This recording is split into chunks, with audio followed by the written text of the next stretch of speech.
मुखी रंधावे की भाषा पढ़ लिया जी, तुहानूं कागज देने विधान सभा का रिकॉर्ड है। ये कहने की बजाय कि मेरे बजुर्ग गलत सीगे, नहीं सी करना चाहिए, एक थापड़ के कहंदा हाँ कीता सी।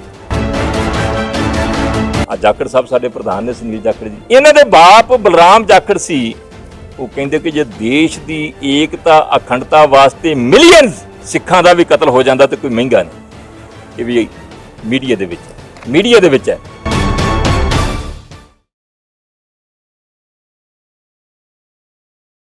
इंदिरा गांधी, राजीव गांधी, सोनिया गांधी, गांधी परिवार, ज्ञानी जैल सिंह, संतोख सिंह रंधावे के विरुद्ध श्री अकाल तख्त साहब तो शब्द तक नहीं किया गया। आ मैनू हुक्मनामा दिया जी, आ तुहानूं मैं हुक्मनामा पढ़ के सुनाउणा, इहदी शब्दावली सुन लिया जे। ये 2 सितंबर 1984 का है। ज्ञानी कृपाल सिंह जथेदार सी, श्री अकाल तख्त साहब जथेदार लखा सिंह तख्त श्री दमदमा साहब, जथेदार हरचरण सिंह जी महालों तख्त श्री केशगढ़ साहब, ते सिंह साहब ज्ञानी साहिब सिंह हैड ग्रंथी श्री दरबार साहब, ते सिंह साहब ज्ञानी प्रीतम सिंह जी हैड ग्रंथी श्री अकाल तख्त साहब, उन्होंने वालों पास किया होया हुक्म। यह है 4, 5 ते 6 जून 1984 ਨੂੰ ਜੈਲ ਸਿੰਘ ਦੇ ਆਰਡਰ ਅਨੁਸਾਰ ਭਾਰਤੀ ਫੌਜ ਵੱਲੋਂ ਤੋਪਾਂ ਟੈਂਕਾਂ ਨਾਲ ਲੈਸ ਹੋ ਕੇ ਸ਼੍ਰੀ ਦਰਬਾਰ ਸਾਹਿਬ, ਸ਼੍ਰੀ ਅੰਮ੍ਰਿਤਸਰ ਸਮੇਤ ਪੰਜਾਬ ਭਰ ਦੇ 38 ਸਿੱਖ ਗੁਰਦੁਆਰਾ ਸਾਹਿਬਾਨ ਤੇ ਧਾਵਾ ਬੋਲ ਕੇ ਸ਼੍ਰੀ ਹਰਮੰਦਰ ਨੂੰ ਗੋਲੀਆਂ ਮਾਰੀਆਂ ਗਈਆਂ। ਸ਼੍ਰੀ ਹਰਮੰਦਰ ਸਾਹਿਬ ਨੂੰ ਗੋਲੀਆਂ ਮਾਰੀਆਂ ਗਈਆਂ। ਸਿੱਖ ਕੌਮ ਦੇ ਸ਼੍ਰੋਮਣੀ ਤਖਤ ਸ਼੍ਰੀ ਅਕਾਲ ਤਖਤ ਸਾਹਿਬ ਨੂੰ ਤੋਪਾਂ ਟੈਂਕਾਂ ਨਾਲ ਢਾਇਆ ਗਿਆ। ਦਰਸ਼ਨੀ ਡਿਓੜੀ ਨੂੰ ਤੋਪ ਦੇ ਗੋਲਿਆਂ ਨਾਲ ਵਿੰਨ੍ਹਿਆ ਗਿਆ। ਸ਼੍ਰੀ ਹਰਮੰਦਰ ਸਾਹਿਬ ਅੰਦਰ ਪ੍ਰਕਾਸ਼ ਹੋਏ ਸ਼੍ਰੀ ਗੁਰੂ ਗ੍ਰੰਥ ਸਾਹਿਬ जी दे पावन ਸਰੂਪ ਨੂੰ ਗੋਲੀ ਨਾਲ ਜ਼ਖਮੀ ਕੀਤਾ ਗਿਆ। 2500 ਸ਼੍ਰੀ ਗੁਰੂ ਗ੍ਰੰਥ ਸਾਹਿਬ ਅਤੇ ਦਸਮ ਗ੍ਰੰਥ ਦੀਆਂ ਪ੍ਰਾਤਨ ਹੱਥ ਲਿਖਤ ਬੀੜਾਂ ਅਗਨ ਭੇਟ ਕੀਤੀਆਂ ਗਈਆਂ। ਸਿੱਖ ਗੁਰੂ ਸਾਹਿਬਾਨ ਤੇ ਮਹਾਨ ਸ਼ਹੀਦ ਸਿੰਘਾਂ ਦੇ ਪਾਵਨ ਸ਼ਸਤਰ, ਤੋਸ਼ਾਖਾਨਾ ਦੀ ਕੀਮਤੀ ਚਾਨਣੀ ਅਤੇ ਸਿੱਖ ਰੈਫਰੈਂਸ ਲਾਇਬ੍ਰੇਰੀ ਵਿੱਚ ਸਾਂਭੇ ਵਡਮੁੱਲੇ ਸੱਭਿਆਚਾਰਕ ਵਿਰਸੇ ਨੂੰ ਸਾੜ ਕੇ ਸਵਾਹ ਕੀਤਾ ਗਿਆ। ਸ਼੍ਰੀ ਗੁਰੂ ਰਾਮਦਾਸ ਸਰਾਂ, ਤੇਜਾ ਸਿੰਘ ਸਮੁੰਦਰੀ ਹਾਲ ਅਤੇ ਸ਼੍ਰੀ ਗੁਰੂ ਨਾਨਕ ਨਿਵਾਸ ਨੂੰ ਜਾਣ ਬੁੱਝ ਕੇ ਬਰਬਾਦ ਕੀਤਾ ਗਿਆ। ਵੱਖ-ਵੱਖ ਗੁਰਧਾਮਾਂ ਵਿੱਚ ਦਰਸ਼ਨਾਂ ਲਈ ਆਏ ਹਜ਼ਾਰਾਂ ਸਿੰਘਾਂ, ਸਿੰਘਣੀਆਂ ਤੇ ਬੱਚੇ ਬੱਚੀਆਂ ਦਾ ਕਤਲੇਆਮ ਕੀਤਾ ਗਿਆ ਅਤੇ ਪੰਜਾਬ ਭਰ ਵਿੱਚ ਸਿੱਖਾਂ ਵਿਰੁੱਧ ਇਹ ਦਮਨ ਚੱਕਰ ਹਾਲੀ ਤੱਕ ਵੀ ਜਾਰੀ ਹੈ। ਇਹ ਇੱਕ ਐਸਾ ਵਹਿਸ਼ੀਆਨਾ ਤੇ ਕਾਤਲਾਨਾ ਕਾਰਾ ਹੈ ਜਿਸ ਨੇ ਸਮੁੱਚੀ ਸਿੱਖ ਕੌਮ ਦੇ ਹਿਰਦੇ ਨੂੰ ਲਹੂ ਲੁਹਾਨ ਕਰ ਸੁੱਟਿਆ ਹੈ। ਜੈਲ ਸਿੰਘ ਨੇ 8 ਜੂਨ 1984 ਨੂੰ ਸ਼੍ਰੀ ਦਰਬਾਰ ਸਾਹਿਬ, ਸ਼੍ਰੀ ਅੰਮ੍ਰਿਤਸਰ ਵਿਖੇ ਜ਼ੁਲਮਾਂ ਦੇ ਦ੍ਰਿਸ਼ ਦੇਖਣ ਤੋਂ ਬਾਅਦ ਵੀ ਰੇਡੀਓ ਅਤੇ ਦੂਰਦਰਸ਼ਨ ਦੇ ਉੱਤੇ ਦਿੱਤੀ ਆਪਣੀ ਸਪੀਚ ਵਿੱਚ ਸਿੱਖ ਕੌਮ ਨਾਲ ਕੀਤੇ ਦਿਲ ਕੰਬਾਊ ਜ਼ੁਲਮਾਂ ਬਾਰੇ ਇੱਕ ਲਫ਼ਜ਼ ਤੱਕ ਨਹੀਂ ਕਿਹਾ ਅਤੇ ਨਾ ਹੀ ਹਾਂ ਦਾ ਨਾਰਾ ਮਾਰਿਆ। ਭਾਰਤ ਸਰਕਾਰ ਵੱਲੋਂ ਸਿੱਖ ਕੌਮ ਨਾਲ ਲਗਾਤਾਰ ਕੀਤੇ ਜਾ ਰਹੇ ਜ਼ੁਲਮਾਂ ਦੀ ਜ਼ਿੰਮੇਵਾਰੀ ਭਾਰਤੀ ਫੌਜ ਦੇ ਸੁਪਰੀਮ ਕਮਾਂਡਰ ਹੋਣ ਦੇ ਨਾਤੇ ਜੈਲ ਸਿੰਘ ਉੱਪਰ ਆਉਂਦੀ ਹੈ। ਜੈਲ ਸਿੰਘ ਨੇ 8 ਜੂਨ 1984 ਨੂੰ ਆਪਣੇ ਸਿਰ ਉੱਤੇ ਛਤਰ ਲੈ ਕੇ ਤੇ ਜੁੱਤੀ ਪਾ ਕੇ ਸ਼੍ਰੀ ਹਰਿਮੰਦਰ ਸਾਹਿਬ ਦੀਆਂ ਪ੍ਰਕਰਮਾਂ ਵਿੱਚ ਪੁੱਜ ਕੇ ਮਹਾਨ ਸਿੱਖ ਰਵਾਇਤਾਂ ਅਤੇ ਸਿੱਖ ਰਹਿਤ ਮਰਿਆਦਾ ਦਾ ਘੋਰ ਅਪਮਾਨ ਕੀਤਾ ਹੈ। ਉਪਰੋਕਤ ਦੋਸ਼ਾਂ ਦੇ ਕਾਰਨ ਉਸ ਨੂੰ ਸਿੱਖ ਹੋਣ ਦੇ ਨਾਤੇ ਖਾਲਸਾਈ ਮਰਿਆਦਾ ਅਨੁਸਾਰ ਸ਼੍ਰੀ ਅਕਾਲ ਤਖ਼ਤ ਸਾਹਿਬ ਵੱਲੋਂ ਤਨਖਾਹੀਆ ਕਰਾਰ ਦਿੱਤਾ ਜਾਂਦਾ ਹੈ। ਸਰਬ ਸੰਸਾਰ ਦੀਆਂ ਸਿੱਖ ਸੰਗਤਾਂ ਨੂੰ ਅਪੀਲ ਕੀਤੀ ਜਾਂਦੀ ਹੈ ਕਿ ਜਦੋਂ ਤੱਕ ਜੈਲ ਸਿੰਘ ਸ਼੍ਰੀ ਅਕਾਲ ਤਖ਼ਤ ਸਾਹਿਬ ਖੁਦ ਹਾਜ਼ਰ ਹੋ ਕੇ ਭੁੱਲ ਬਖਸ਼ਵਾ ਕੇ ਤਨਖਾਹ ਨਹੀਂ ਲਵਾ ਲੈਂਦਾ, ਉਦੋਂ ਤੱਕ ਕੋਈ ਸਿੱਖ ਸੰਗਤ ਕਿਸੇ ਪ੍ਰਕਾਰ ਦੀ ਇਸ ਨਾਲ ਮਿਲਵਰਤਨ ਨਾ ਕਰੇ। ਜਿਹੜਾ ਸਿੱਖ ਉਪਰੋਕਤ ਹੁਕਮਨਾਮੇ ਦੀ ਉਲੰਘਣਾ ਕਰੇਗਾ ਉਸ ਦੇ ਖਿਲਾਫ ਵੀ ਗੁਰਮਤ ਅਨੁਸਾਰ ਕਾਰਵਾਈ ਕੀਤੀ ਜਾਵੇ। ਇਹ ਇਤਿਹਾਸਕ ਸੱਚ ਤੇ ਜਥੇਦਾਰ ਸਾਹਿਬਾਨ ਹਮੇਸ਼ਾ ਹੀ ਕੌਮ ਦੀ ਅਗਵਾਈ ਕਰਦੇ ਰਹੇ। ਉਹਨਾਂ ਨੂੰ ਆਪਣਾ ਰੋਲ ਨਿਭਾਉਣਾ ਚਾਹੀਦਾ ਹੈ ਔਰ ਕੌਮ ਨੂੰ ਅਗਵਾਈ ਦੇਣੀ ਚਾਹੀਦੀ ਹੈ ਔਰ ਜਿਹੜੀਆਂ ਸਿੱਖ ਵਿਰੋਧੀ ਸ਼ਕਤੀਆਂ ਜਿਹੜੀਆਂ ਪ੍ਰਤੱਖ ਤੇ ਸਾਬਤ ਨੇ ਉਹਨਾਂ ਨੂੰ ਸਿੱਖ ਵਿਰੋਧੀ ਤੇ ਸਿੱਖ ਦੁਸ਼ਮਣ ਗਰਦਾਨਣਾ ਚਾਹੀਦਾ। ਬਲਟੋਆ ਸਾਹਿਬ 37 ਸਾਲ ਬਾਅਦ ਇਹ ਮੰਗ ਕਿਉਂ ਲੋਕਾਂ ਨੇ ਸਿੱਖਾਂ ਦੇ ਖਿਲਾਫ ਇੰਨੀ ਵੱਡੀ ਸਾਜ਼ਿਸ਼ ਕੀਤੀ? ਦੇਖੋ, ਇਹ ਸਵਾਲ ਤੁਹਾਡਾ ਬਣਦਾ ਹੈ, ਇਹ 'ਚ ਕੋਈ ਦਰਾਵਾ ਨਹੀਂ ਗਿਆ ਕਿ ਸਵਾਲ ਬਣਦਾ ਹੈ ਕਿ ਇਹ ਪਹਿਲੋਂ ਕਿਉਂ ਨਹੀਂ ਉੱਠੀ। ਮੈਂ ਕੁਦਰਤੀ ਹੁਕਮਨਾਮੇ ਪੜ੍ਹ ਰਿਹਾ ਸੀ ਸ਼੍ਰੀ ਅਕਾਲ ਤਖ਼ਤ ਸਾਹਿਬ ਵੱਲੋਂ ਜਾਰੀ ਕੀਤੇ ਹੋਏ, ਭਾਵੇਂ ਕਿ ਉਸ ਸੱਚਾਈ ਬਾਰੇ ਅਸੀਂ ਸਭ ਕੁਝ ਦੇਖਿਆ ਆ, ਮੈਂ ਖੁਦ ਚਸ਼ਮਦੀਦ ਗਵਾਹ ਹਾਂ, ਪਰ ਜਦੋਂ ਹੁਕਮਨਾਮੇ ਪੜ੍ਹੇ ਉਦੋਂ ਮੇਰੇ ਮਨ 'ਚ ਆਇਆ ਕਿ ਇਹ ਤਾਂ ਸ਼੍ਰੀ ਅਕਾਲ ਤਖ਼ਤ ਸਾਹਿਬ ਵੱਲੋਂ ਇਹਦੇ ਬਾਰੇ ਹੁਕਮਨਾਮਾ ਜਾਰੀ ਹੋਣਾ ਚਾਹੀਦਾ ਸੀ। ਮੈਂ ਥੋੜ੍ਹੇ ਦਿਨ ਪਹਿਲੋਂ ਸ਼੍ਰੀ ਅਕਾਲ ਤਖ਼ਤ ਸਾਹਿਬ ਦੇ ਨਾਲ ਸੰਬੰਧਿਤ ਜਿੰਨੇ ਹੁਕਮਨਾਮੇ ਜਾਰੀ ਹੋਏ ਸੀ ਉਹਦੇ ਸੰਬੰਧੀ ਛਪੀ ਹੋਈ ਪੁਸਤਕ ਜਿਹੜੀ ਹੈ ਲਿਆਣ ਕੇ ਮੈਂ ਸਟੱਡੀ ਕਰ ਰਿਹਾ ਸੀਗਾ ਤੇ ਉਹਦੇ ਵਿੱਚੋਂ ਜਦੋਂ ਮੈਨੂੰ ਇਹ ਪਤਾ ਲੱਗਾ ਤੇ ਮੈਂ ਕਿਹਾ ਇਹ ਤੇ ਜਿਨ੍ਹਾਂ ਨੇ ਵੀ ਸਿੱਖ ਵਿਰੋਧੀ ਕਿਸੇ ਨੇ ਵੀ ਕੋਈ ਕਦਮ ਚੁੱਕਿਆ ਆ ਉਹਦੇ ਵਿਰੁੱਧ ਹੁਕਮਨਾਮਾ ਜਾਰੀ ਹੁੰਦਾ ਰਿਹਾ ਆ। ਤੁਸੀਂ ਦੇਖ ਲਓ ਜਿੰਨੇ ਵੀ ਸਿੱਖ ਵਿਰੋਧੀ ਆ, ਚਾਹੇ ਰਾਮ ਰਹੀਮ ਆ, ਚਾਹੇ ਆਸ਼ੂਤੋਸ਼ ਆ, ਤੇ ਚਾਹੇ ਭਣਿਆਰੇ ਵਾਲਾ ਹੈ, ਚਾਹੇ ਨਿਰੰਕਾਰੀ ਨੇ, ਜਾਂ ਕੋਈ ਹੋਰ ਵੀ ਜਿਹੜੇ ਲੋਕ ਨੇ ਜਿਨ੍ਹਾਂ ਨੇ ਸਿੱਖੀ ਦੇ ਵਿਰੁੱਧ ਕੋਈ ਕਦਮ ਚੁੱਕਿਆ ਜਾਂ ਸਿੱਖ ਵਿਰੋਧੀ ਚੁੱਕਿਆ ਆ, ਉਹਨਾਂ ਸਾਰਿਆਂ ਤੇ ਹੋਏ। ਤੇ ਸਿੱਖਾਂ ਨੂੰ ਨੇਸ ਤੋਂ ਨਮੂਦ ਕਰਨ ਦੀ ਕੋਸ਼ਿਸ਼ ਕੀਤੀ ਗਈ ਹੈ। ਸ਼੍ਰੀ ਹਰਿਮੰਦਰ ਸਾਹਿਬ ਤੇ ਹਮਲਾ ਕੀਤਾ ਗਿਆ ਇਹ ਜਿਹੜੀ ਤੇ ਹੋਣਾ ਮੰਗ ਚਾਹੀਦਾ। ਇਹ ਸ਼੍ਰੋਮਣੀ ਅਕਾਲੀ ਦਲ ਦੀ ਮੰਗ ਹੈ ਜਾਂ ਪ੍ਰੋਫੈਸਰ ਵਿਰਸਾ ਸਿੰਘ ਵਡੋਆ ਜੀ ਦੀ ਮੰਗ ਹੈ? ਦੇਖੋ, ਮੈਂ ਜਿੱਥੋਂ ਤੱਕ ਇਹ ਮੰਗ ਦੀ ਗੱਲ ਹੈ, ਸ਼੍ਰੋਮਣੀ ਅਕਾਲੀ ਦਲ ਵੀ ਸ਼੍ਰੀ ਅਕਾਲ ਤਖਤ ਸਾਹਿਬ ਦੀ ਤਾਬਿਆ ਹੋਂਦ ਚ ਆਇਆ ਹੋਇਆ ਹੈ। ਮੈਂ ਉਹਦਾ ਵੀ ਆਗੂ ਤੇ ਮੈਂ ਇੱਕ ਸਿੱਖ ਵੀ ਹਾਂ। ਮੈਂ ਇੱਕ ਸਿੱਖ ਹੋਣ ਦੇ ਨਾਤੇ ਜਿਹੜਾ ਆ ਉਹ ਸ਼੍ਰੀ ਅਕਾਲ ਤਖਤ ਸਾਹਿਬ ਦੇ ਜਥੇਦਾਰ ਨੂੰ ਬੇਨਤੀ ਕਰ ਰਿਹਾ। ਪਰ ਮੈਂ ਇਹ ਜਿਹੜੀ ਮੰਗ ਹਰੇਕ ਸਿੱਖ ਦੀ ਹੈ, ਚਾਹੇ ਸ਼੍ਰੋਮਣੀ ਅਕਾਲੀ ਦਲ ਵੀ ਹੈ, ਸ਼੍ਰੋਮਣੀ ਅਕਾਲੀ ਦਲ ਦੀ ਵੀ ਮੰਗ ਹੈ। ਬਿਲਕੁਲ ਜੀ, ਮੈਂ ਜਥੇਦਾਰ ਸਾਹਿਬਾਨ ਨੂੰ ਬੇਨਤੀ ਕੀਤੀ ਆ, ਜੇ ਉਹ ਕਹਿਣਗੇ ਕਿ ਲਿਖਤੀ ਰੂਪ ਚ ਦਿਓ ਤੇ ਜਥੇਦਾਰ ਸਾਹਿਬ ਇਹ ਤੇ ਸੋ ਮੁੱਟ ਲੈਣ ਵਾਲੀ ਗੱਲ ਹੈ। ਇਹ ਤਾਂ ਫਰਜ਼ ਬਣਦਾ ਉਹਨਾਂ ਦਾ। ਇਹ ਤਾਂ ਕੋਈ ਦਰਖਾਸਤ ਦੀ ਲੋੜ ਹੀ ਕੋਈ ਨਹੀਂ ਗੀ। ਜਦ ਕੋਈ ਮੈਂ ਕਿਸੇ ਵਿਰੁੱਧ ਕੋਈ ਕੰਪਲੇਂਟ ਕਰਨ ਦੀ ਲੋੜ ਹੋਵੇ, ਇਹ ਤਾਂ ਸੱਚ ਹੈ, ਇਤਿਹਾਸਕ ਸੱਚ ਹੈ। ਇਹ ਤਾਂ ਜਥੇਦਾਰ ਸਾਹਿਬਾਨ ਦਾ ਫਰਜ਼ ਬਣਦਾ ਹੈ। ਕਈ ਵਾਰ ਦਿਮਾਗ 'ਚ ਨਹੀਂ ਹੁੰਦੀ। ਮੈਂ ਤਾਂ ਉਹਨਾਂ ਨੂੰ ਚੇਤਾ ਕਰਾਉਣ ਦੀ ਕੋਸ਼ਿਸ਼ ਕੀਤੀ ਹੈ ਕਿ ਜਥੇਦਾਰ ਸਾਹਿਬ ਤੁਹਾਡਾ ਇਹ ਫਰਜ਼ ਬਣਦਾ, ਨਹੀਂ ਤੇ ਜਦੋਂ ਕੱਲ ਨੂੰ ਇਤਿਹਾਸ ਲਿਖਿਆ ਜਾਊਗਾ ਤੇ ਜਿਹੜੇ ਵੀ ਹੁਣ ਤੱਕ ਜਥੇਦਾਰ ਹੋਏ ਨੇ ਉਹ ਜ਼ਰੂਰ ਕਟਹਿਰੇ 'ਚ ਖੜੇ ਹੋਣਗੇ ਕਿ ਉਹਨਾਂ ਦਾ ਫਰਜ਼ ਬਣਦਾ। ਨਹੀਂ, ਦੇਖੋ, ਪਹਿਲੀ ਤਾਂ ਗੱਲ ਮੈਂ ਕਹਿਤਾ ਵੀ ਲੋੜ ਹੀ ਕੋਈ ਨਹੀਂ ਲਿਖ ਕੇ ਦੇਣ ਦੀ। ਜੇ ਜਥੇਦਾਰ ਸਾਹਿਬਾਨ ਕਹਿਣਗੇ, ਜਿਸ ਤਰ੍ਹਾਂ ਕਹਿਣਗੇ ਉਸ ਤਰ੍ਹਾਂ ਹੋ ਜੂ। ਇੱਕ ਬਲਟੋਆ ਸਾਹਿਬ ਤੁਸੀਂ ਕਿਹਾ ਕਿ ਹਰਕਿਸ਼ਨ ਸਿੰਘ ਸੁਰਜੀਤ ਵੀ ਨਾਲ, ਹਾਂਜੀ ਹਾਂਜੀ ਹਾਂਜੀ ਹਾਂਜੀ, ਉਹਦੇ ਬਾਰੇ ਨਹੀਂ ਤੁਸੀਂ ਗੱਲ ਕੀਤੀ ਵੀ ਉਹ ਵੀ ਦੁਸ਼ਮਣ ਕਰਾਰ ਦਿੱਤਾ ਨਹੀਂ, ਇਹ 'ਚ ਕੋਈ ਡਰਾਮਾ ਨਹੀਂ ਕਿ ਜੋ ਹਰਕਿਸ਼ਨ ਸਿੰਘ ਸੁਰਜੀਤ ਦਾ ਰੋਲ ਰਿਹਾ ਆ, ਬੜਾ ਮਾੜਾ ਰੋਲ ਰਿਹਾ ਆ। ਔਰ ਉਹਨੇ ਜਿੱਦਾਂ ਉਹਨੇ ਸਿੱਖ ਵਿਰੋਧੀ ਰੋਲ ਨਿਭਾਇਆ ਹੈ, ਜਥੇਦਾਰ ਸਾਹਿਬਾਨ ਨੂੰ ਉਹਨਾਂ ਬਾਰੇ ਵੀ ਫੈਸਲਾ ਲੈਣਾ ਚਾਹੀਦਾ। ਜਿੰਨੇ ਅੱਜ ਤੱਕ ਜਥੇਦਾਰ 84 ਤੋਂ ਬਾਅਦ ਆਏ, ਉਹਨਾਂ ਦੀ ਨਿਯੁਕਤੀ ਦੇ ਵਿੱਚ ਸ਼੍ਰੋਮਣੀ ਅਕਾਲੀ ਦਲ ਦੀ ਭੂਮਿਕਾ ਰਹੀ, ਇਹਦੇ ਵਿੱਚ ਕੋਈ ਸ਼ੱਕ ਨਹੀਂ, ਤੁਸੀਂ ਨਹੀਂ ਜਾਣਦੇ। ਫਿਰ ਅਕਾਲੀ ਦਲ ਇਸ ਮੁੱਦੇ ਤੇ ਕਿਉਂ ਚੁੱਪ ਰਿਹਾ? ਉਹਨੇ ਅੱਜ ਤੱਕ ਆਪਣੇ ਜਥੇਦਾਰਾਂ ਨੂੰ ਇਹ ਕਿਉਂ ਨਹੀਂ ਕਿਹਾ? ਤੁਸੀਂ ਅੱਜ ਕਹਿ ਰਹੇ। ਮੈਂ ਬੇਨਤੀ ਕਰਾਂ ਜੀ, ਰਹਿਮ ਕਰੋ ਕੌਮ ਦੇ ਉੱਤੇ। ਤੁਸੀਂ ਵੀ ਸਾਡੇ ਭਰਾ ਜੇ। ਜਥੇਦਾਰ ਸਾਹਿਬਾਨ ਬਹੁਤ ਵੱਡਾ ਸਰਵਉੱਚ ਅਹੁਦਾ ਹੈ, ਬੜਾ ਸਨਮਾਨਿਤ ਅਹੁਦਾ ਹੈ, ਤੇ ਪਤਾ ਨਹੀਂ ਕੌਮ ਨੇ ਕਿਹਨੂੰ ਜਥੇਦਾਰੀ ਦੇ ਦੇਣੀ ਹੈ। ਤੇ ਸ਼੍ਰੋਮਣੀ ਗੁਰਦੁਆਰਾ ਪ੍ਰਬੰਧਕ ਕਮੇਟੀ ਸਿੱਖਾਂ ਦੀ ਚੁਣੀ ਹੋਈ, ਸਿੱਖਾਂ ਦੁਆਰਾ, ਸਿੱਖ ਸੰਗਤ ਦੁਆਰਾ ਚੁਣੀ ਜਾਂਦੀ ਹੈ। ਤੇ ਸ਼੍ਰੋਮਣੀ ਗੁਰਦੁਆਰਾ ਪ੍ਰਬੰਧਕ ਕਮੇਟੀ ਜਿਹੜੀਆਂ ਅਜਿਹੀਆਂ ਸੇਵਾਵਾਂ ਨੇ, ਅਜਿਹੀ ਜ਼ਿੰਮੇਵਾਰੀ ਆ ਜਿਹੜੀ ਕਿਸੇ ਗੁਰੂ ਦੇ ਸਿੱਖ ਨੂੰ ਦਿੰਦੇ ਆ, ਜਿਹੜੇ ਬਤੌਰ ਜਥੇਦਾਰ ਡਿਊਟੀਆਂ ਨਿਭਾਉਂਦੇ ਨੇ, ਉਹ 'ਚ ਸ਼੍ਰੋਮਣੀ ਅਕਾਲੀ ਦਲ ਦਾ ਕੋਈ ਰੋਲ ਨਹੀਂ। ਔਰ ਸ਼੍ਰੀ ਅਕਾਲ ਤਖਤ ਸਾਹਿਬ ਤੋਂ ਸ਼੍ਰੋਮਣੀ ਅਕਾਲੀ ਦਲ ਦੇ ਆਗੂ ਸਾਹਿਬਾਨ ਦੇ ਵਿਰੁੱਧ ਹੁਕਮਨਾਮੇ ਜਾਰੀ ਹੋਏ ਆ।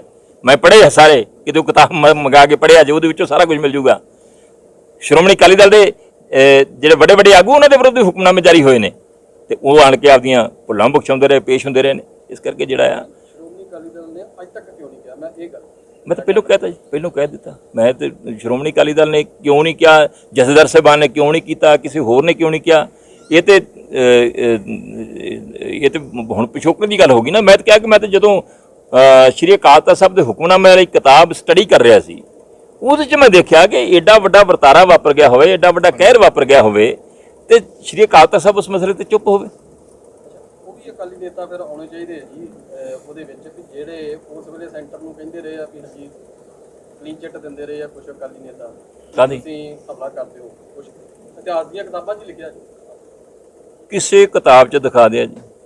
ਸਭ ਤੋਂ ਪਹਿਲੀ ਤੇ ਗੱਲ ਹੈ, ਇਹ ਜਿਹੜੇ ਸ਼੍ਰੋਮਣੀ ਅਕਾਲੀ ਦਲ ਦੇ ਵਿਰੋਧੀ ਲੋਕ ਨੇ, ਜਾਂ ਕਹਿ ਦਈਏ ਕਿ ਜਿਹੜੇ ਇੰਦਰਾ ਗਾਂਧੀ ਦੇ ਪਹਿਰੋਕਾਰ ਨੇ, ਜਿਹੜੇ ਇੰਦਰਾ ਗਾਂਧੀ ਨੂੰ ਬਰੀ ਕਰਨਾ ਚਾਹੁੰਦੇ ਨੇ, ਕਾਂਗਰਸ ਨੂੰ ਬਰੀ ਕਰਨਾ ਚਾਹੁੰਦੇ ਨੇ, ਗਾਂਧੀ ਪਰਿਵਾਰ ਨੂੰ ਬਰੀ ਕਰਨਾ ਚਾਹੁੰਦੇ ਨੇ, ਉਹਨਾਂ ਲੋਕਾਂ ਦੀ ਇੱਕ ਸਾਜ਼ਿਸ਼ ਹੈ। ਔਰ 1984 ਦੇ ਵਿੱਚ ਹੀ ਇੱਕ ਵਾਈਟ ਪੇਪਰ ਕੇਂਦਰ ਵੱਲੋਂ ਜਾਰੀ ਕੀਤਾ ਜਾਂਦਾ। ਜੇ ਕੋਈ ਅਜਿਹੀ ਗੱਲ ਹੁੰਦੀ ਤਾਂ ਉਹ ਜ਼ਰੂਰ ਕਾਰਡ ਤੇ ਲਿਆਉਂਦੇ, ਉਹ ਤਾਂ ਬਰੀ ਹੁੰਦੇ, ਉਹ ਤਾਂ ਸੁਰਖਰੂ ਹੁੰਦੇ ਕਿ ਸਾਰੇ ਸਾਨੂੰ ਤਾਂ ਸਿੱਖ ਕਹਿੰਦੇ ਰਹੇ।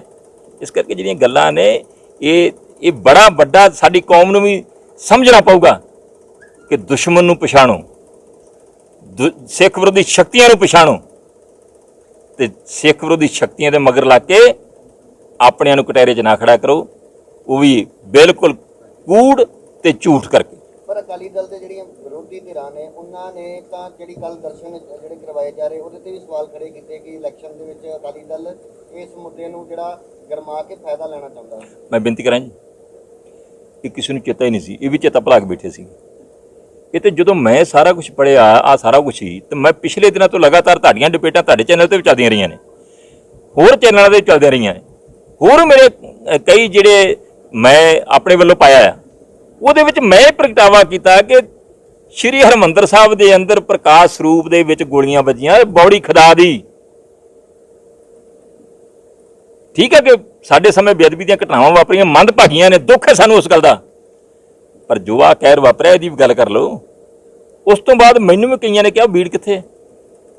ਇਸੇ ਤਰ੍ਹਾਂ ਹੀ ਉਹ ਸ਼੍ਰੋਮਣੀ ਗੁਰਦੁਆਰਾ ਪ੍ਰਬੰਧਕ ਕਮੇਟੀ ਨੂੰ ਕਿਹਾ ਕਿ ਆਹ ਗੱਲ ਸਾਹਮਣੇ ਆਈ ਹੈ ਤੇ ਉਹ ਸਰੂਪ ਕਿੱਥੇ ਹੈ। ਉਹ ਫਿਰ ਉਹ ਇਸ ਕਰਕੇ ਜਿਹੜਾ ਆ ਇਹ ਗੱਲ ਜਿਹੜੀ ਹੈ ਸ਼੍ਰੋਮਣੀ ਗੁਰਦੁਆਰਾ ਪ੍ਰਬੰਧਕ ਕਮੇਟੀ ਨੇ ਇਹ ਸਰੂਪ ਦੇ ਦਰਸ਼ਨ ਜਿਹੜੇ ਆ ਇਹ ਗੱਲ ਸਾਹਮਣੇ ਆਉਣ ਤੋਂ ਬਾਅਦ ਜਿਹੜਾ ਆ ਸ਼ੁਰੂ ਕੀਤੇ। ਵਡੋਵਾ ਸਾਹਿਬ ਕਹਿੰਦੇ ਨੇ ਕਿ ਕੱਲ ਦਰਸ਼ਨ ਕਰਾਏ ਗਏ ਨੇ ਜਾਂ ਜਿਹੜੇ ਅੱਜ ਤੁਹਾਡੇ ਨੂੰ ਮੁੱਦੇ ਉਠਾਏ ਗਏ ਨੇ, ਚਰਚਾ ਹੈ ਕਿ ਇਲੈਕਸ਼ਨ ਸੀਜ਼ਨ ਆ ਰਿਹਾ, ਉਹਦੇ ਕਾਰਨ ਹੀ ਸਾਰਾ ਕੁਝ ਉਠਾਇਆ ਜਾ ਰਿਹਾ। ਪਹਿਲਾਂ ਦੇਖੋ ਇਲੈਕਸ਼ਨਾਂ ਚੱਲਦੀਆਂ ਰਹਿੰਦੀਆਂ, ਇਲੈਕਸ਼ਨ ਤਾਂ ਕੋਈ ਨਾ ਕੋਈ ਆਈ ਰਹਿੰਦੀ ਹੈ, 6 ਮਹੀਨੇ ਇਲੈਕਸ਼ਨ ਆਈ ਰਹਿੰਦੀ ਹੈ, ਸਾਲ ਪਿੱਛੋਂ ਇਲੈਕਸ਼ਨ ਆਈ ਰਹਿੰਦੀ ਹੈ। ਇਹਦਾ ਮਤਲਬ ਗੱਲ ਕਰਨੀ ਛੱਡ ਦਈਏ, ਗੱਲ ਕਰਨੀ ਛੱਡ ਦਈਏ, ਆਪਦਾ ਦਰਦ ਬਿਆਨਣਾ ਛੱਡ ਦਈਏ, ਇਤਿਹਾਸਕ ਸੱਚ ਦੱਸਣ ਨੂੰ ਹਟ ਜਾਈਏ। ਇਹ ਗੱਲ ਨਹੀਂ ਕਰਨੀ ਚਾਹੀਦੀ ਕਿ ਮੈਂ ਝੂਠ ਬੋਲਿਆ, ਮੈਂ ਕੋਈ ਗੁੰਮਰਾਹ ਕੀਤਾ, ਮੈਂ ਕੋਈ ਰਾਜਨੀਤਿਕ ਗੱਲ ਕੀਤੀ ਹੈ। ਇਸ ਤੋਂ ਵੱਡਾ ਦਰਦ ਕਿਹੜਾ ਹੋ ਸਕਦਾ, ਇਸ ਤੋਂ ਵੱਡਾ ਇਤਿਹਾਸਕ ਸੱਚ ਕੀ ਹੋ ਸਕਦਾ, ਕੋਈ ਹੈਗਾ ਇਸ ਤੋਂ ਵੱਡੀ ਗੱਲ। ਸ਼੍ਰੋਮਣੀ ਅਕਾਲੀ ਦਲ ਸ਼੍ਰੀ ਅਕਾਲ ਤਖਤ ਸਾਹਿਬ ਦੀ ਤਾਬਿਆ ਹੋਂਦ ਚ ਆਈ ਸੀ। ਸ਼੍ਰੀ ਅਕਾਲ ਤਖਤ ਸਾਹਿਬ ਤੇ ਸਮੁੱਚੀ ਸਿੱਖ ਕੌਮ ਨੇ ਇਕੱਠਿਆਂ ਹੋ ਕੇ ਗੁਰਮਤਾ ਕਰਕੇ ਫੈਸਲਾ ਕਰਕੇ ਹੋਂਦ ਚ ਲਿਆਂਦਾ ਸੀ। ਪਰ ਨਾਲ ਹੀ ਮੈਂ ਇੱਕ ਗੁਰੂ ਦਾ ਨਿਮਾਣਾ ਜਿਹਾ ਸਿੱਖ ਵੀ, ਤੇ ਜੋ ਜੂਨ 84 ਚ ਘੱਲੂ ਘਾਰਾ ਵਾਪਰਿਆ ਸੀ, ਕਹਿਰ ਵਾਪਰਿਆ ਸੀ, ਉਹਦਾ ਮੈਂ ਚਸ਼ਮਦੀਦ ਗਵਾਹ ਵੀ। ਸਿੱਖ ਕੌਮ ਦੇ ਅੰਦਰ ਇਤਿਹਾਸ ਦੇ ਅੰਦਰ 3 ਘੱਲੂ ਘਾਰੇ ਹੋਏ ਨੇ। ਸਭ ਤੋਂ ਪਹਿਲੇ ਤਾਂ ਗੱਲ ਹੈ ਕਿ ਅਸੀਂ ਘੱਲੂ ਘਾਰਾ ਸ਼ਬਦ ਵਰਤਦੇ ਨੇ। ਘੱਲੂ ਘਾਰੇ ਸ਼ਬਦ ਦਾ ਅਰਥ ਕੀ ਹੈ? ਘੱਲੂ ਘਾਰੇ ਸ਼ਬਦ ਦਾ ਅਰਥ ਹੈ ਕਿ ਆਪ ਦੀ ਦੁਸ਼ਮਣ ਕੌਮ ਦੇ ਉੱਤੇ ਅਜਿਹਾ ਹਮਲਾ ਕਰਨਾ ਜਿਹਦੇ ਨਾਲ ਉਹਨੂੰ ਤਬਾਹ ਕੀਤਾ ਜਾ ਸਕੇ। ਨਸਲਕੁਸ਼ੀ ਕਹਿ ਦੇਣਾ ਇਹ ਬਹੁਤ ਛੋਟਾ ਸ਼ਬਦ ਹੈ,